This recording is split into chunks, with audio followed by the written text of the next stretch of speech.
Rowdy రాజకీయమా?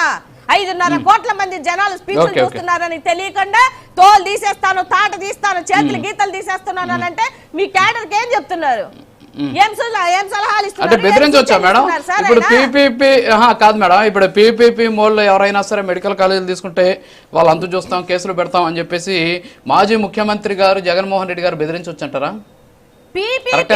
ఒక విషయం చెప్తాను చూడండి, పీపీపీ విధానం ద్వారా ఎవరైతే టెండర్లకు వచ్చి అడ్డగోలుగా ప్రభుత్వ హాస్పిటల్ దోపిడీ చేయడానికి రెడీ అవుతున్నారో వాళ్ళని కోర్టు ముందు వాళ్ళు తాట తీస్తానన్నారు. అవునా? మీరెందుకు రెస్పాండ్ అవుతున్నారు? లోకేష్ బాబుకి ఎందుకు రెస్పాండ్ అవుతున్నారు? పవన్ కళ్యాణ్ గారు ఎందుకు రెస్పాండ్ అవుతున్నారు? లేకపోతే సత్యకుమార్ గారు ఆయన అంటే ఆయనకు సంబంధించిన శాఖ కాబట్టి ఆయన రెస్పాండ్ అయ్యారు.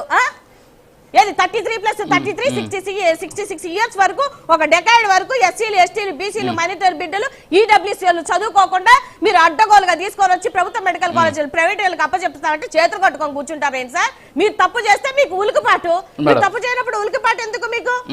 ఇవాళ నేను అడుగుతున్నాను, మీరందరూ ఎందుకు రెస్పాండ్ అవుతున్నారు? మీరేమన్నా మీ కబ్జాదారులను ఎవరన్నా పెడుతున్నారా థర్డ్ పార్టీలో టెండర్లలో మీరు పెట్టకపోతే మీకెందుకు?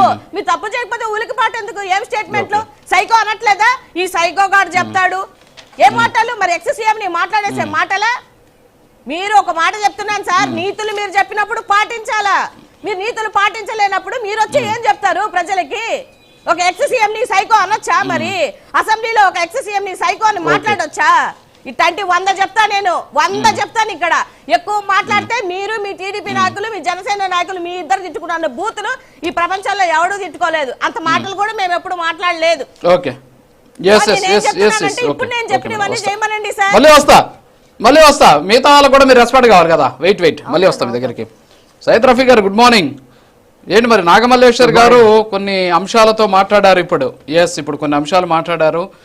కల్కి ఆశ్రమానికి సంబంధించి అటవీ భూముల్ని ఎందుకు స్వాధీనం చేసుకోలేకపోతున్నాడు, వెళ్ళి అక్కడికి వెళ్ళి స్వాధీనం చేసుకోండి అని చెప్పేసి మేడం ఒక ఫైల్ నెంబర్ 2001/2025 అని చెప్పేసి ఒక ఫారెస్ట్ ల్యాండ్కి సంబంధించినటువంటి అంశం కూడా చెప్పినటువంటి పరిస్థితి. సో అనేక రకాల అంశాలు చెప్పారు.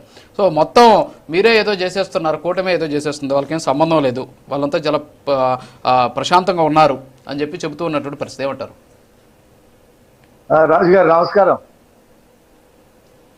వినపడుతుందండి? వినపడుతుందా? వినపడుతుంది, మాట్లాడండి సార్ ప్లీజ్. మీకు అలాగే ప్యానెల్లో ఉన్నటువంటి మిత్రులందరికీ కూడా శుభోదయం. ఇప్పుడు మనం చర్చ దేని మీద పెట్టాము? పవన్ కళ్యాణ్ గారి మాటలు, ఆయన వైఖరి, జగన్మోహన్ రెడ్డి గారి వైఖరి, జగన్మోహన్ రెడ్డి గారి పార్టీకి చెందిన కార్యకర్తలు చేస్తున్నటువంటి అరాచకం అనే దాని మీద పెట్టాం. సరే, మేడం గారు మాత్రం 2-3 ఆరోపణలు చేశారు. ఏదో కలికి ఆశ్రమానికి భూములు ఇచ్చారు. ఖచ్చితంగా చట్ట విరుద్ధంగా కనుక భూములు ఇస్తే వాటి మీద దర్యాప్తు చేయాలా, క్యాన్సిల్ చేయవలసిందే, అందులో సందేహం లేదు. ఇప్పుడు మేడం గారిది ఎవరో నాకు తెలియదు.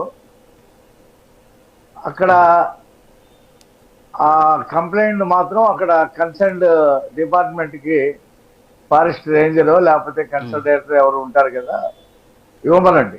ఆల్రెడీ కంప్లైంట్స్ ఇచ్చారు, దాని మీద ఎంక్వైరీ కూడా అవుతుంది. మీరు కూడా సహకరించండి. అక్రమం చేస్తే సహించేది లేదు. అది ఎవరైనా సరే చట్టం ముందు నుంచోపెడతాం. అయితే ఈ కంప్లైంట్ ఇచ్చే ముందు నాగమల్లేశ్వరి గారికి ఒక చిన్న విన్నపం.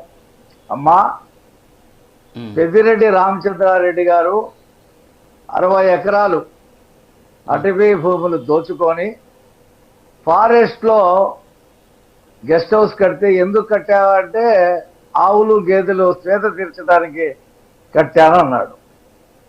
సజ్జల రామకృష్ణారెడ్డి గారు కడప జిల్లా